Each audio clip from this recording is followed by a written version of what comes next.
Welcome to What's Happening at Work podcast. My name is Joyce Odidison. I'm host and I'm a conflict analyst, master certified coach, and founder of interpersonal wellness services. For almost 30 years, I have worked with leaders, teams, and organizations to resolve workplace conflict, build trust, actually rebuild trust, reduce burnout, and strengthen resilience where pressure and people change are taking their toll. Today, we're going to be talking about that, the human side of leadership in the AI age. Organizations are moving faster, teams are under pressure, and many leaders are being asked to guide people through uncertainty without always having the resilience to do that, or maybe the communication skills or the supports they need. My guest today is Maren Perry. She's founder and CEO of Arden Coaching. Maren works with HR leaders and organizations to build leadership capacity that produces real results. In this conversation, we explore why leadership development often fails, what resilience leaders provide during uncertainty, and why the human side of leadership is no longer optional in the digital age. Let's get to the conversation. Maren, welcome to What's Happening at Work podcast. And I'm so glad that you're here with us today to share with our listeners. For our listeners, Maren Perry is the founder and CEO of Arden Coaching, a national leadership development firm. She started in New York in 2007 when many organizations were still learning what coaching is or could be. And leadership coaching performance has been her wheelhouse. Today, Arden Coaching works with HR leaders and organizations across industries, including healthcare, finance, engineering, construction, technology, and more. Their clients have included organizations as Kaiser, Microsoft, and MGN. So I am so excited to talk to Maren today. Maren, tell us a little bit about your background and what got you to step out in a time to talk about coaching when few people thought that it was something worth having a conversation about. Yes, thank you, Joyce. Thanks for having me. I'm really excited for our conversation today. Yes. So, as you said, I started Arden Coaching back in 2007. And you're right. I don't think it was a predominant conversation. Coaching was starting to get like a little bit of play here and there. Mhm.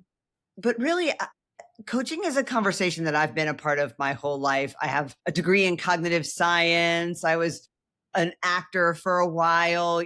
I just have always been fascinated in who we are as human beings and how we think, what decisions we make, what drives us. And so coaching is really the conversation that I've been having in some form or another, a developmental conversation for Mhm. my whole life. That is so good. Today, we're talking about the human side of leadership and we're looking at resilience and uncertainty because we have so many different things happening for leaders. And I think someone talked about it being a VUCA world, right? Where it's volatile, it's uncertain, and leaders are struggling. And why? What are some of the things that you can help them with measurable outcomes that matter both to the business and to the people inside it? Because I think that's where the push comes. When things get tough, leaders tend to push on the people. So let's talk a little bit about that. Yeah, there's so much uncertainty.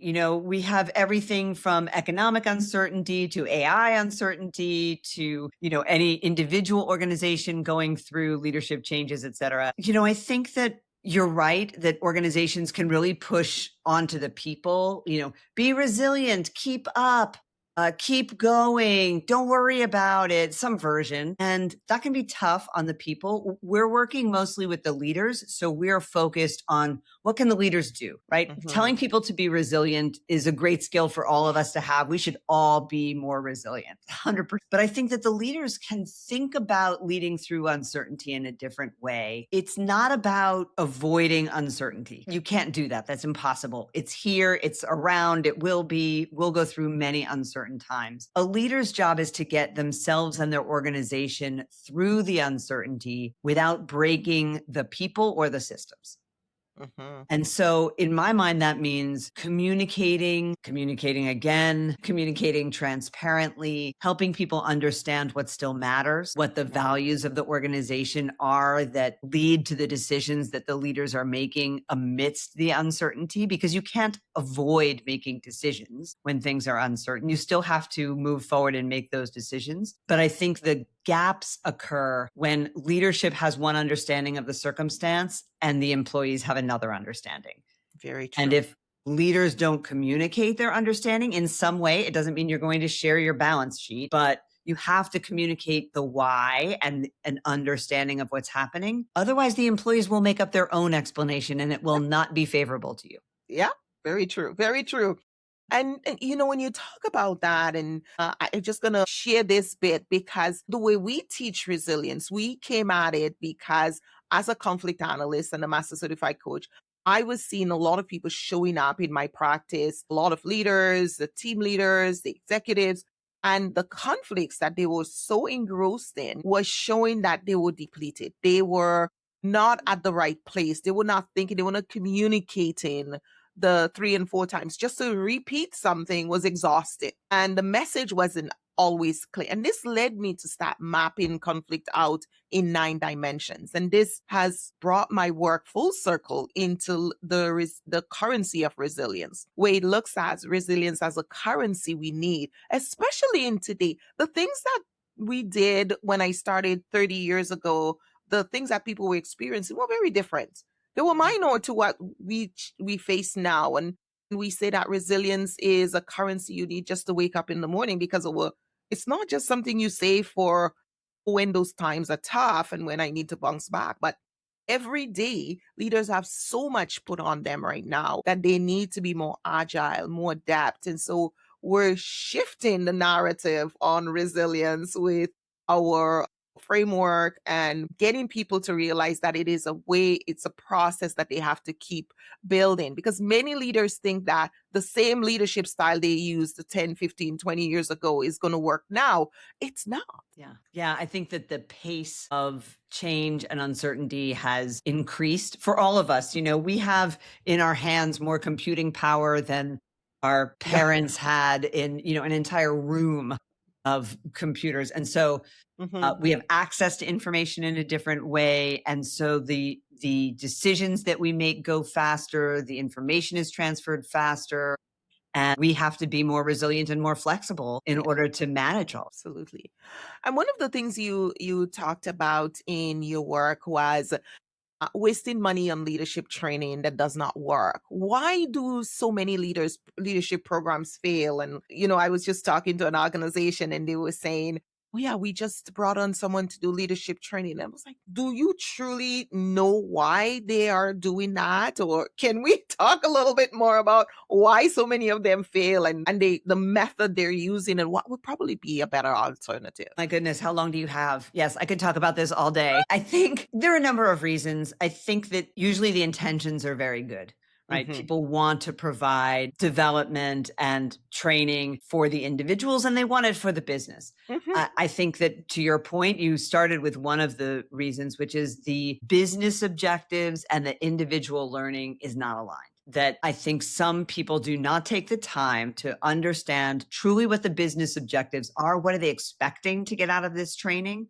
And Hmm. then making sure that's aligned to the programmatic solution. It's too easy to shop for a vendor who has an off the shelf solution to something and not have that match what your organization actually needs. So that's one thing. One of the primary things I think is an issue is that most organizations do not allow for enough touches on the material to have it truly sink in. Because we are Mm. human beings, we are adults who have habits that are decades old and we don't turn that ship around very quickly. No. We have habits that are ingrained and we need practice. If I Mhm. asked you to brush your teeth with the opposite hand as usual starting Mhm. tonight, it would take you months to get good at it. Your dentist would not appreciate it. But True. we expect people to attend a 4-hour workshop and change the way they speak to their managers. It's just not enough. And so there is a different amount of time and energy and investment that's required to truly shift people's behavior. And I think that most programs don't have that built in. So that's one of the main things. Yeah, I agree with you. I agree with you 100% because when we see those types of conflicts showing up in the organization and the amount of money and time and energy wasted on people not talking to each other, people not communicating, people avoiding each other. And we actually created our own resilience leadership program, relational leadership program, because we saw the relationship breakdown. But I was teaching that program. I taught it in local government for a number of years. And I had leaders come up to me because as a coach, I'm thinking it cannot be the same kind of training. We just do a workshop and these people should magically go and become leaders. So I designed it where they were having the touches and they were getting the experience. And one leader came up to me. She said, I have been in the province for 20 years and I've never taken a training where I can go back and actually apply something that I learned Yeah. in the training. I think some of the people that are looking for the training, they're so focused on, I'm not even quite sure what they're looking for because, as you said, it's not what the people need. And I do remember one of the things we did in that program was a pilot that allowed us to see why the leaders were not attending and to listen to them to ensure that the training aligned with them. And I get your point because that's exactly what they're telling me when we're doing the training. So I love that you're emphasizing that. What else can an organization do to foster learning? Because there's a difference between a leader who has gotten information and training and a leadership transformation process. How do you articulate that for the viewers who are listening to us today? Yeah, so I think that the first thing is those touches. I think also often training does not focus sufficiently on mindset shift. They're focused on the skill set side. Yes. So, for instance, all of our programs have both of those elements. It's important to teach a skill like delegation. It's important. There are tools. You can teach elements of delegation. But if I think my direct reports are, untrustworthy or incompetent, I'm not going to use any of those delegation skills because my mindset is not in the right place. So the application that takes place over those many touches has to approach the mindset. And that's a very individual thing. So it's a little bit harder to do when you're talking to 50 people. You need to break that down into smaller groups so that you can really work on that mindset for each of those individuals. So I think that mindset is a large piece of it. And that goes for those higher up in an organization as well, because you need to have a learning and growth mindset in the organization for people to take a training and be willing to go try something that they may not be good at. If your expectation is that everybody performs perfectly as a result of whatever, let's say the 4-hour training, it's too high an expectation. People will not be willing to try and fail. Absolutely. As learners, we have to be willing to try and fail. And so you need that application time and for leaders to model that outside of the training programs, but for the organization to have a learning and growth mindset about, okay, so that was a mistake. And now we can learn something, grow from it, and do it better next time. That's a different approach than some. That is such an important distinction.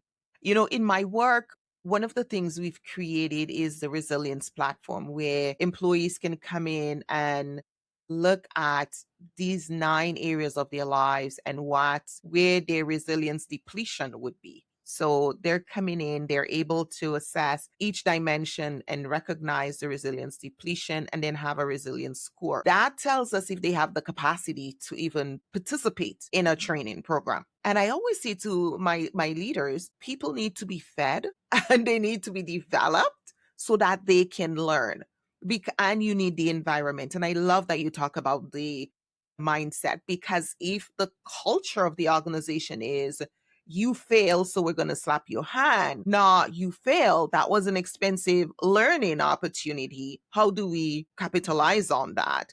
Then you're going to have the hesitation for people to learn. So we need both. We need to understand the capacity for the learners because when leaders are overwhelmed, when they're burnt out, when they're carrying too much, and sometimes they don't even know they're carrying too much. They may just think, oh yeah, I'm just busy. But what are you carrying? Because if you're carrying family issues, right? You're carrying relationship issues on your life. You're carrying financial issues in your life. Only you know that. But this gives you an opportunity to look at where you are and to be honest with yourself and say, you know what? This is actually an area that I need to work on so that I can be able to use the information and be able to take that learning and create transformation in the organization. But we seldom do that at work. And that's why we get the feedback we're getting. I say, I've never experienced anything like that because this is their own private stuff, but the organization gives them that place to go do that. So we're building that place for trust and understanding and self-awareness that is so necessary in our workplaces. So in your work, when you come across those pieces where people just don't have the capacity to learn, what do you tell the leaders? And I, what, how do you communicate that to leaders? Because some of the executives never really think about that. They will have comment like, oh well, John has been having drinking problems, or I know he's going through a divorce, but there's so much more behind that. Yes, I think everyone does have to have space for growth Mhm. and development, because good growth and development is going to be challenging. It's going to challenge someone's mindset. It's going to Yes. challenge them to do something or try something or be something they haven't been to date. And Okay. so we have to have the space and groundedness to be able to do that. If we're not optimal, if we're not at our best, it doesn't mean that everything has to be going perfectly or swimmingly in your life, No. but if you don't have any movement and any space, it will be hard to challenge yourself to try something new. Hmm. Yeah. Difficult conversations is a passion of mine. And I always tell people, look, you need to be clear and shored up on your end before you can approach that. Because if you go in depleted, right, you're not bringing your best self to that conversation. And no True. one likes a difficult conversation. I don't love them Hmm. either. I'd love to not have any, but guess what? That's part of our job. So, Hmm. but you have to be able to do that. So what do we tell leaders? We present that to them to make sure that they understand that people need the space. They need the space in their heart, in their being, but also in their calendars, right? Really practical. Yes. If their Yes. calendar is back to back Yes. all day and you're going to shove some leadership development in there, something has to give. So we do have Yes. a conversation with the supervisors or the sponsor of the program to say the way that you can support the leaders going through this training is not just to offer it to them. Hmm. The way to truly support them is to figure out what needs to come off their calendar. Or maybe Yes. the marketing initiative can start next quarter, right? Hmm. There's something that has to provide space. Maybe they have the space in their calendar already, although I don't see a lot of organizations where people are just sitting around trying to twiddle their thumbs and figure out what to do next week. Yeah. Yeah. And so I think it's a conversation about priorities and making sure that the leadership objectives that they have are Hmm. truly a priority and where they're putting their energy. If it is in fact a priority, you put your money where your mouth is. And it's So true. those important but not urgent things, right? Leadership development is extremely important, but it's Yes. never my goodness, it has to be done Tuesday at 4 a.m., right? It's not that kind of urgent. It's not that But kind. success is in that important but not urgent Hmm. quadrant, if you will, from the Eisenhower matrix. That is where success lives. And so we talk to leaders about really making sure that they understand that investment is not simply in just offering the development, but also all the things that come with it. So important, a very, very important conversation that's seldom had because it's just where do you find time to go to this training, not how do you find time to integrate this training and make it part of the transformation of the organization, make it part of your workplace, your lifestyle, and the way you show up. You talk about manage probably the pandemic when we look at some of the shifts that happened in organizations around the pandemic and how leaders responded. Do you think anything has changed or we've learned anything from the pandemic that as business owners, as leaders, that we should be pulling out and identifying Mm. as we go forward? I think we learned a lot of resilience during that time. Mm-hmm. And some that we didn't know that we had. Mm-hmm. Organizations shifted everything in a matter of weeks. We were having Yes. conversations this way, the way that you and I are in two Oh, different yeah. cities, Absolutely. and we were having this as a matter of course. Mm-hmm. And so I think that we learned extreme flexibility on the fly, and I think we can draw on that. Though to Yes. your point, you don't want to draw on it to the extent where you're burning people out. We certainly had Mm-hmm. plenty of that learning Yes. from the pandemic as well. So I think the resilience and flexibility is some of it. And the importance of connection, I think, is the other Mhm. piece. This pendulum has swung a couple ways by now in 2026. Yes. We've gone all towards remote, and you can live anywhere you want, and it's fine if you're taking a call from the Bahamas or your porch or something, right? And then now there's the return to work. Everyone has to be here 5 days a week. Okay, you don't want to do 5, maybe 4, and one's flexible, or whatever people have decided as a hybrid solution. Mhm. But that pendulum in terms of connection, we've certainly seen it because our programs, even though our one-on-one coaching often still happens virtually, Mhm. everybody wants to have groups in person, whether it's a training, whether it's working on team effectiveness, like people Mhm. want to be together. Yes, And connection is so much more important. I Yes. think that we've learned 2 things. One, that we can connect really well this way. Mhm. When I'm looking at you virtually, I have more connection than I did, old school phone call, right? When I started my coaching practice, it was all on the phone, Yes. It's totally true. different. It's true.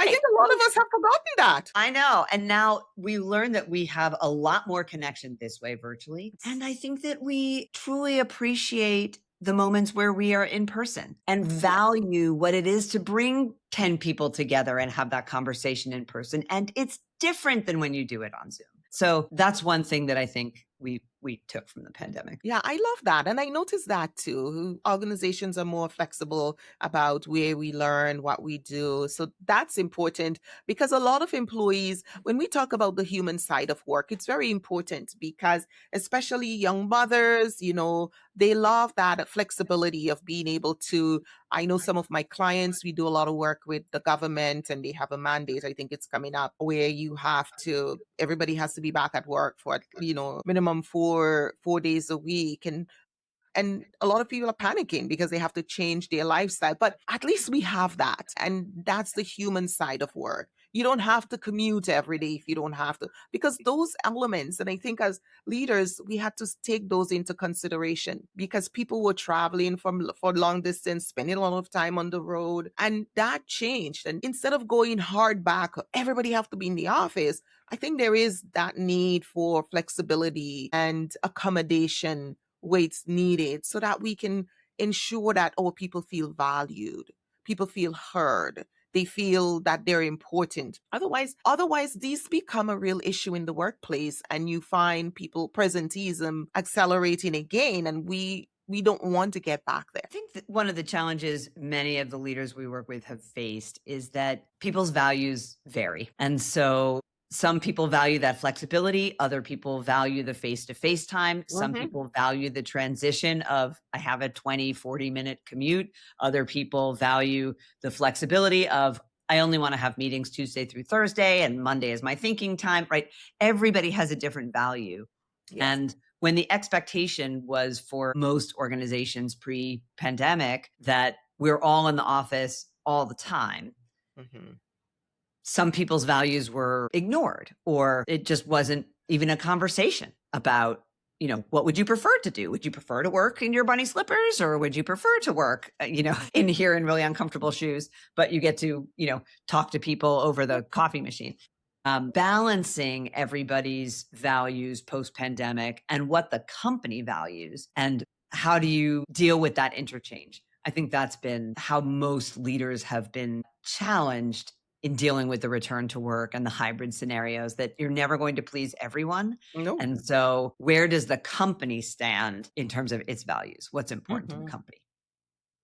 So we have been chatting for a while, and our listeners are listening. What is one small leadership practice that a leadership can start right now? For instance, if there's an HR director or leader who knows the organization needs stronger leadership development, and they're thinking of bringing on a leadership program right now, what is one of the things that they can do to make it better, make it more impactful, more transformational? In addition to the things that we said earlier about making sure that it approaches the mindset and making sure that there are significant touches on the material and tying it to the company objectives, I think that to your point of it's not always the right time for everybody, identifying who in your succession plan are the pivotal people. Is it the VP level? Is it the new managers? What is going to make the biggest difference? And not only to those individuals, but to the people that they impact. So every time you're working with a manager, you impact not only that manager, but all the people that manager works with. So where will you get the most ROI for your leadership development program? It's not always, I think we love to start at the top of the house because of that cascade, we believe that those Yes. leaders have the greatest impact, Hmm.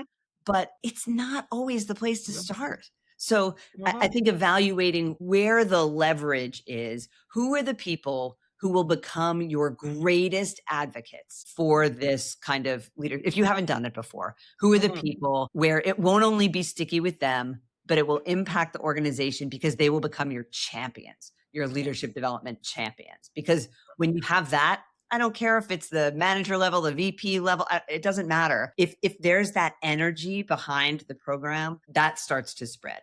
And that Yes. makes your job in HR or learning and development, wherever you are, that makes your job so much easier Hmm. because then people are coming to you saying, when do I get it? When do I get Yeah. it? As opposed to, well, we signed you up for this program. I know it takes you away on Tuesday afternoons, like trying to convince people. Hmm. Your job is much easier when they come to you. So I would say pick the level that has the most impact and make it the ones who will become your champions. I really like that. I'm so glad we're addressing that piece because I have had the same experience. I've had directors call to say, Joyce, why is everyone championing and telling their colleagues they should register for your program?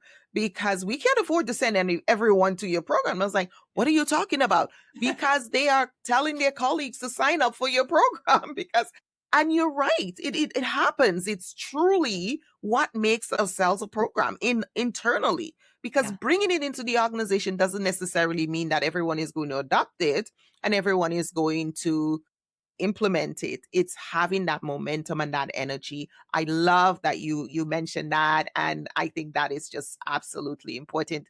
For those that are listening in this conversation, we need to have this conversation more often at work because conflict, leadership, fatigue, low trust, disengagement, those are the realities of the workplace today. And the change, the rapid pace of change is continuing. It's not going to stop. We are in age of AI and we are heading into robotics.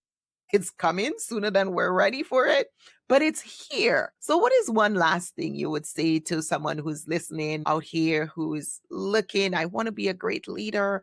I want to do it right. What is one thing they can do for themselves? You mentioned the age of AI and it's coming and it's here. And alongside AI, I believe that the human characteristics and the human side of leadership is and will continue to be the most coveted realm of skills. So self-awareness and communication, emotional intelligence, because in the age of AI, when information becomes ubiquitous and everybody has access to it, what distinguishes you? It's partially your decision making and strategic thinking. It's how you interact with people Yes. because the workplace is filled with people. Our companies are designed for people, right? They're designed to give people something, an income, a purpose, a mission, activity, right? It is designed for humans to give us something. And so we will always crave that. My AI will tell me I am the most brilliant thinker on the planet. It is sycophantic and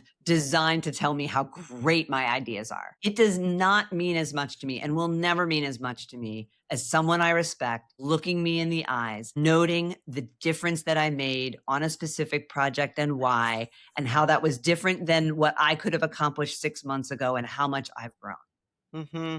That will always mean more to me. And so I believe that the leadership capability for people to foster is what it has always been. It's those human elements of leadership, the communication, the ability to have difficult conversations, the I'm going emotional to break intelligence. my rule and go a little bit longer because you and I are coaches. I'm a master certified coach. You're a coach as well and certified coach. And one of the things that occurred the other day, I was in a conversation and someone said, I asked my AI such and such, and it was a coach. It was coaching me. And I don't need to pay for coaching anymore. And have you had that conversation? Have you heard that? And, it's so important because we know that human presence, there is the mirror neurons that we have in our brain. And neuroscience tells us that we are social beings, and we cannot be replaced. But I think there is that notion out there that AI can tell me what to do and Look, I don't need a coach. yeah, I mean, if you want to figure out how to word the email to your boss to ask for extra PTO, Mhm. absolutely use AI. You can Absolutely. absolutely do that. That's sufficient use. It's fine. It's going to give you a totally fine answer. But when it comes to transformational conversations, AI is not suited to that. AI will give you access to everything that has already been said. The LLMs are a predictive model. They're going to tell you the most common next thing Mhm. to say, the next Mhm. word. It's not creative, innovative, or human. And No. so that special gut chemistry, intuition, brilliance that comes from an experienced executive coach, those questions will not be what any form of AI will ask you. And the experience of receiving it is different. Again, Very back to my I don't care that my AI thinks I'm freaking brilliant, right? There's only so much I can feel complimented by that. exactly. So the human experience is different. Yes. But there are some things, I mean, we use AI. You should use AI for some things. I I don't hope think that everybody is using AI. transformational leadership development Yes. is one of them. Yes, absolutely. AI is a tool. And I say it to Mhm. my staff, I said, AI is a tool. We use Word, we use PowerPoint. Those are tools. AI is another tool. We still need humans. And to wrap up this conversation on the human side of work, because there's been a lot of aggravated employees who are worried that employers are getting rid of them and they're bringing machines in to do all the work and AI is doing. There are some autonomous things that AI can do, but there is still going to need a level of human supervision to ensure that they resonate with the humanity that we are and looking at that difference. And I think it's so important that we weigh in on that and have this little side chat on this Well, topic and of the human. my AI can be wrong.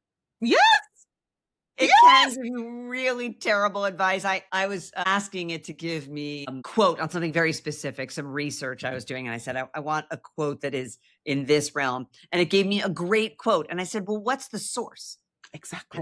Right. It was like, well, and it gave me some very general things like, Mhm, okay, that's not a source, right? That's exactly. just complete hallucination and made up. Mhm, Now, AI is getting better at some of those things. they are. But to your point, there is always a discernment and a level of thinking that is required to evaluate what AI is providing. And those are absolutely human roles. You can't just crank out a Absolutely. report in AI and submit it and think that anybody's going to, Would think you that's a good. believe it was in the news that a lawyer got a precedence on AI without doing the fact check Mhm. and submitted it to court. And I thought, like, these are professionals. We need, and I think, my husband was telling me, I said, that's resilience depletion. This person was too tired to think critically to ask the simple question, where is the source? That shows somebody who's absolutely drained because you have passed the bar, you have passed certain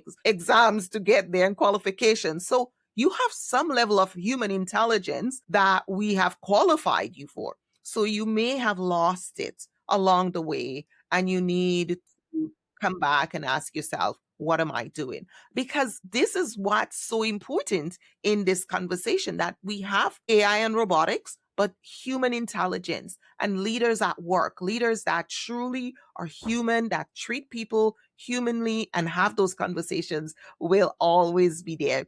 So, Maren, where can people get a hold of you? Well, you can certainly find me on our website, which is Arden Coaching, ARDEN coaching.com. And of course, on LinkedIn, you can follow Arden Coaching on LinkedIn and me, Maren Perry, MARENP.